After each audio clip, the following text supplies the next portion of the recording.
Projektu, 1979. Evo liste 200 najvećih inženjerskih kompanija na svetu. Bechtel, Fluor, Parsons, sve američke, sve sa milijardama u budžetu. A onda Energoprojekt, Beograd.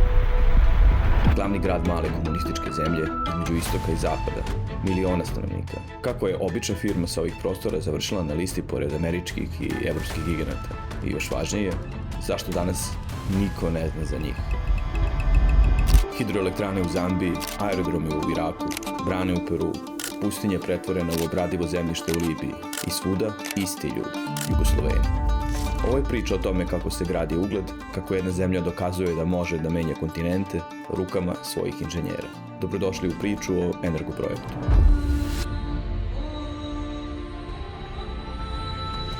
Hajde da zaustavimo priču i objasnimo zašto je Energoprojekt uopšte nastao, jer bez ovog konteksta priča nema smisla. 1945. rat se završava, Jugoslavija je u ruševinama. 1948. Tito se razilazi sa Staljinom i tu postaje interesantno. Zapad kaže, ne možemo da vam verujemo, vi ste komunisti, a Istok tvrdi, ne možemo da vam verujemo, vi ste izdajnici. A evo šta to konkretno znači. Električna mreža uništena u ratu. Hidrocentrale nema ko da projektuje. Ekspertiza, Moskva više ne šalje inženjere. London ih još uvijek ne šalje. I onda shvatiš nešto. Jugoslavija mora sama da nauči da gradi infrastrukturu. Ne zato što hoće, zato što nema izbora. Beograd, 11. jul 1951. Vlada spaja dva mala projektantska zavoda, Hidro, Termo, Elektroprojekt. Pre nego što neko pomisli da je naziv katastrofalan, ubrzo kasnije je skraćen, postaje Energoprojekt. Kancelarija je u Nušćevoj 4, 120 ljudi, uglavnom inženjeri. Budžet može se reći da je bio ograničen. Na čelu, Živko Mučalov, čovjek koji će narednih 20 godina voditi ekspertizu preduzeća. Uz njega Dimitrije Savić, Milan Verčan, Vladimir Ljubojević. Kolektiv od 120 ljudi zadužen da gradi energetsku infrastrukturu cijele zemlje. Težak zadatak, ali ovi ljudi su to prihvatili. I evo što radi. Hidroelektrana Sokolovica, 51. Seljašnica Sapunčica, 52. Zvornik, 54. Međuvršje, 55. Ništa spektakularno, male hidroelektrane, ali funkcionalne. I što je najvažnije, 100% domaće. Prosječna hidroelektrana u Europi projektovala se 3 do 5 godina, dok u Jugoslaviji projektovanje je trajalo 12 do 18 mjeseci. Zašto tako brzo? Zato što ako ne uradiš brzo, nemaš struju. Jednostavno je, da ne? A onda dolazi prelomni moment. 1960. hidroelektrana Perućica, Crna Gora. Snaga do 360 MW. Trenutak kada shvatiš razmere, 360 MW za Crnu Goru u to vreme. To je kao da danas gradite elektranu koja može da napaja celu Republiku 3 puta. I ovdje Energoprojekt shvata nešto ključno. Možemo ovo, ne teorijski, bukvalno možemo da konkurišemo Zapadu. Još sredinom 50. godina jedno im je postalo jasno. Domaće tržište ima limit, Jugoslavija ima 18 miliona ljudi, može graditi hidroelektrane, ali koliko? 10, 20, 50 i onda šta? Ako ne ideš van granica, nestaješ. I tako polako projekti se nižu. Argentina, Turska, Burma. Ovo nisu bili veliki projekti, ali su otvorili vrata ka svetu. Do kraja decenije Energoprojekt više nije samo domaća firma, postaje izvoznik inženjerskog znanja. Zamislite da ste ministar u Burmi 1956. godine. Treba vam brana i imate dva ponuđača. Prva opcija su Britanci. Skupo, dugo grade, nakon toga odlaze. Jugosloveni, jeftiniji, brži i obučavaju vaše ljude. Koga ćeš izabrati? I evo šta se dešava. Jedna zemlja spominje Jugoslaviju, drugoj gradi se reputacija. Kroz pokret nesvrstanih, reč se širi. Jedna zemlja spominje Jugoslaviju, drugoj. Projekti grade reputaciju, reputacija donosi nove pozive. Do kraja 50-ih projekti na 3 kontinenta. Ne zbog marketinga, već zbog reči koja je nešto značila. Tako dolazi kraj decenije. Energoprojekt više nije samo biro od 120 ljudi. To je firma koja projektuje za domaće tržište, gradi u inostranstvu i obučava inženjere na 3 kontinenta. Međutim, to je tek početak. Jer ono što sledi, to je kada stvari postaju mnogo zanimljivije.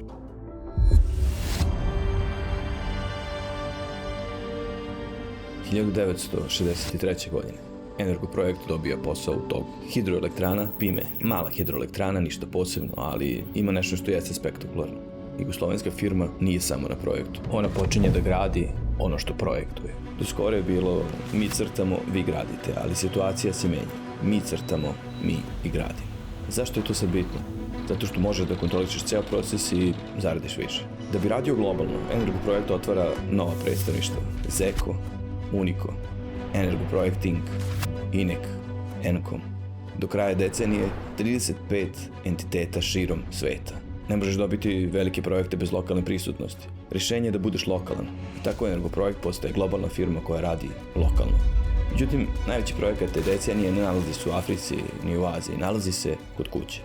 Reći ćemo samo da je to džinovsko radilište u kome već 3 godine nijednog sekunda ne postoji. 1969. godine Dunav je pregrađen. Nastaje hidroelektrana Đerdap 1. Zajednički projekat sa Rumunijom. Dužina brane je 1300 metara, visina 60, snaga 2,1 gigavat. Da se zaustavimo u perspektivi, to je polovina snage kompleksa Černobilj pre nesreće, masivan poduhvat. Dve zemlje koje moraju koordinirati, reka koja je glavna transportna arterija Evrope i brana koja mora funkcionisati kao i prevodnica za brodove. Šef projekta, Vukatin Đorđević, nakon ovoga dobija 7. nagradu, najviše republičko priznanje, a Energoprojekt dobija nešto mnogo vrednije od nagrade, svetsku referencu. Jer sada kad dolazite u pregovore bilo gde u svetu, imate Đerdap u portfoliju.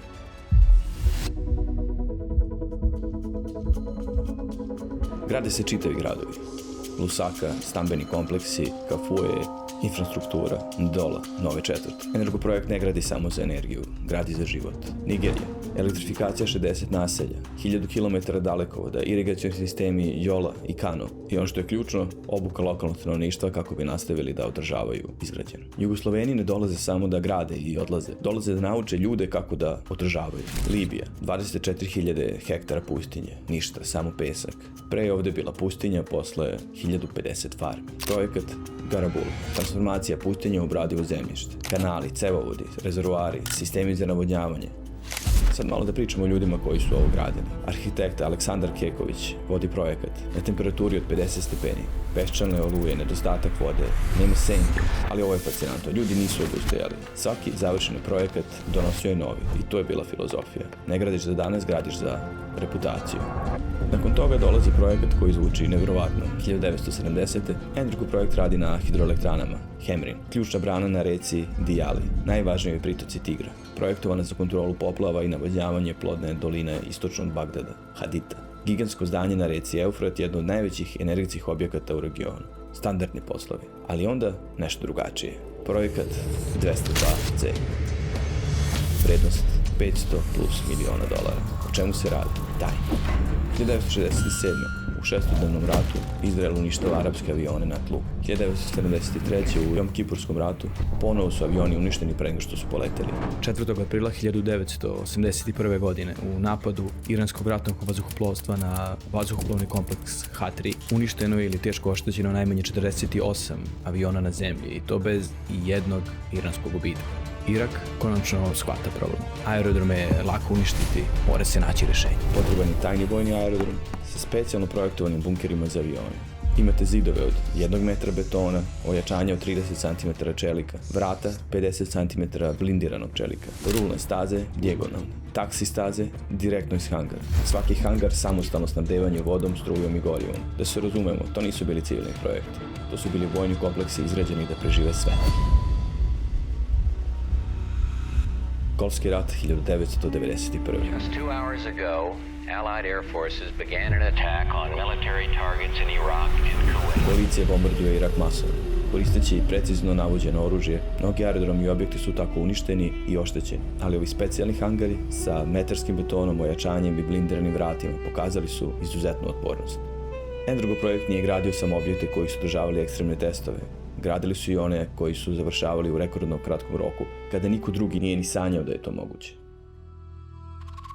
Zambija 70. Konferencijska dvorana plus 62 vile. Površine 230.000 kvadratnih metara. Razlog? Konferencija nesvrstanih. Dolazi za 4 meseca. Rok za izgradnju je 107 dana. Rezultat? Završeno na vreme. 107 dana za tako ozbiljan projekat. Dvorana i 62 vile. Zambija je domaćin konferencije nesvrstanih. Zapadne firme ne žele da rizikuju, rok je kratak, Afrika previše neizvesnosti, međutim, jugoslovenska firma je živela od takvih projekata. Razumeli su ono što Zapad nije.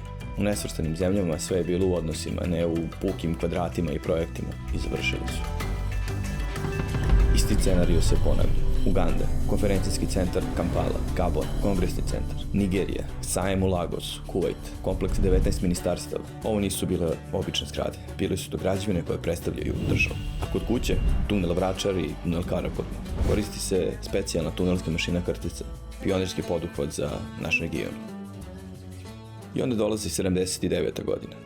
Engineering News Record objavljuje rang listu. Energoprojekt je na 20. mestu u svetu, među 200 najvećih inženjerskih kompanija na planeti. Sljedeće godine, 1980.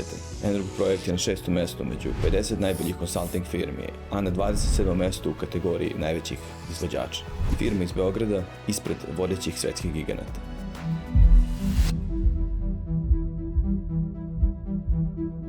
Hajde sad da zaustavimo priču, jer iza svakog projekta stoje ljudi. Inženjeri koji su živjeli na gradilištima, neki od njih godinama. U Africi gde su temperature prelazile 50 stepeni, u Peru na visinama iznad 3500 metara, u pustinjama Libije, džunglama Zambije. To nije bio samo posao, bio je to način života. Energoprojekt je razvio sopstveni pristup, obuka lokalnih radnika, transfer tehnologije, zemlje koje nauče same da održavaju, vraćaju se za nove projekte, rješenja koje grade dugo.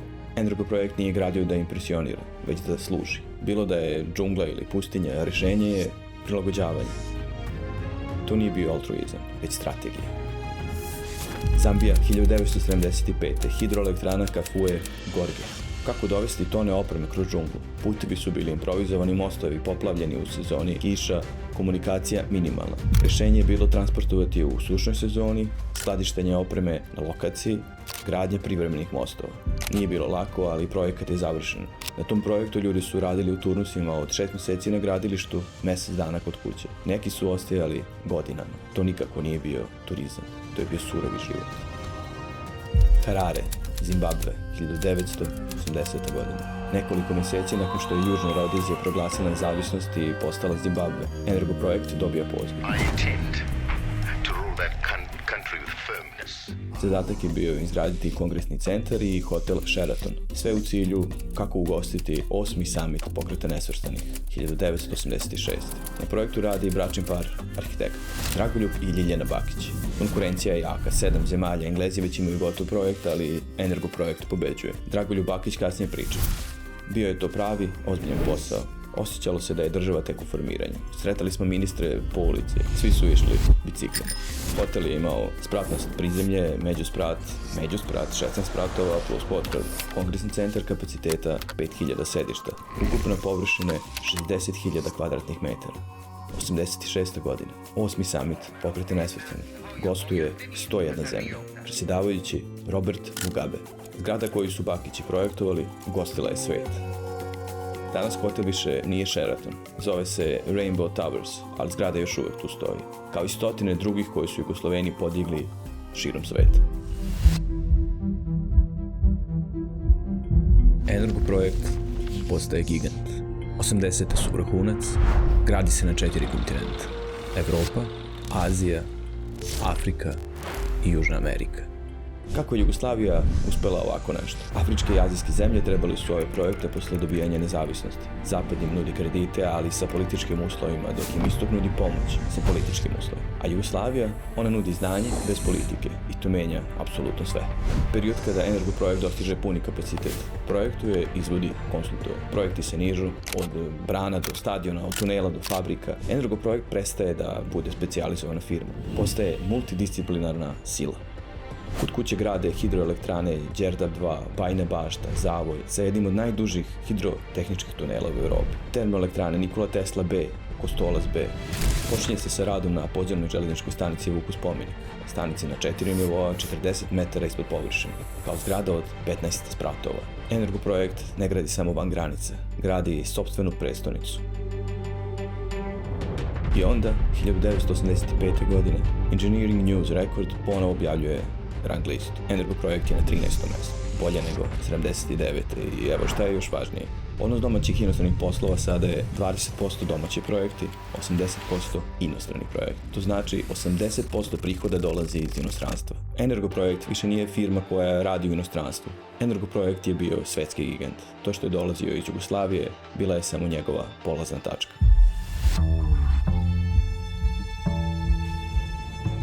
91. Raspad Jugoslavije. Ratovi, embargo, sankcije, hiperinflacija, 99. bombardovanje. Mnoge firme ne preživljavaju, ali Energoprojekt preživljava. Ali kako? Inostrane kompanije koje je Energoprojekt otvorio u 70. i 80. godinama, Zeko u Zambiji, INEC Londonu, Energoprojekt Inc. u New Yorku, postaju samostalne. Projekti nestaju. U Rusiji se gradi infrastruktura, Kazahstanu energetika, Uganda rehabilitacioni objekti, Malezija održavanje. Energoprojekt je preživio 90. i tako ušao u 21. vek. Završen je sistem Čirapjura u Peru, projekat započet 70. a završen 2009. 31 godina od prvog kopanja do konačnog završetka. Posao na Bliskom istoku se nastavlja. Katar, Oman, Ujedinjeni Arapski Emirati, ali to je druga priča. Priča koja više nije jugoslovenska. Svaka brana koju je Energoprojekt sagradio u Jugoslaviji još uvijek radi. Hidroelektrana Đerdap 1 i dalje proizvodi struju. Tuneli iz Beograda i dalje povezuju grad. Putevi u Peru i dalje povezuju naselja, sistemi za vodu u Nigeriji. Energoprojekt je bio više od firme. Bio je simbol jedne ere kada je mala zemlja verovala da može sama i onda izašla u svet. Pokazala da može. Energoprojekt nije bio najjači, nije imao najveći budžet, ali je imao ljude koji su znali šta rade i sistem koji im je omogućavao da to rade. To je nasleđe. Ne samo u betonu i čeliku, već u znanju, iskustvu i ugledu koje je Jugoslavija stekla širom sveta.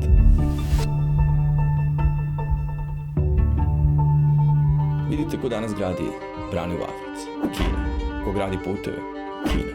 Ko gradi luke? Također Kina. Pogledajte ovaj model. Brzo izvršenje, transfer tehnologije, obuka lokalnih radnika, gradnja odnosa. Ne samo objekta. Da li je ovo slučajnost? Ili je Jugoslavija pisala scenarij koji svet još uvek koristi? Čini se da je odgovor u tome što je Energoprojekt shvatio nešto pre svih. Da bi gradio kontinente, prvo moraš da gradiš poverenje.